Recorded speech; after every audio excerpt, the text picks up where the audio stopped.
I'm sure many of you have seen the filming of that beating that took place in Memphis.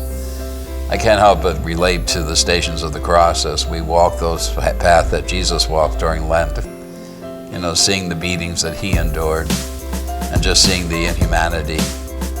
You know, we live in a world that has become in so many ways dark, and even though we try every day to look for hope, nevertheless, it seems to be darker and darker.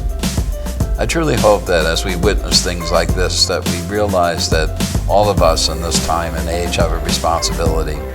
In our liturgies these past several weeks have spoken about light. We've heard that theme ever since Advent began. To walk in the light of God, to walk in the light and the path of Jesus Christ, and to walk in the light and the path of each other. But you know, someone has to lead us. Christ certainly has given us the grace to do that.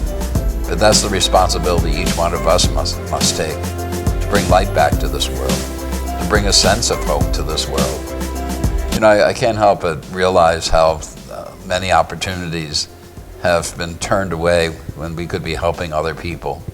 It's gotten so overwhelming, sometimes we just don't even know what we can do anymore. It doesn't take much. It doesn't take much of our time. It doesn't take much of our energy. It doesn't even take much of our treasure. It just takes an openness to follow the gospel of Jesus Christ, to know the light of faith, to live it for ourselves, and in living it for ourselves, we can't help but reflect it to this world.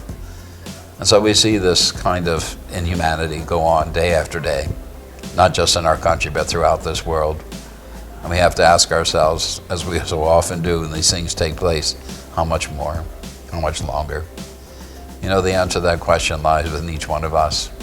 It could end today, if every one of us would simply resolve to live the gospel as Christ gave it to us, and not to be afraid to bring light into this world, as dark as it might seem.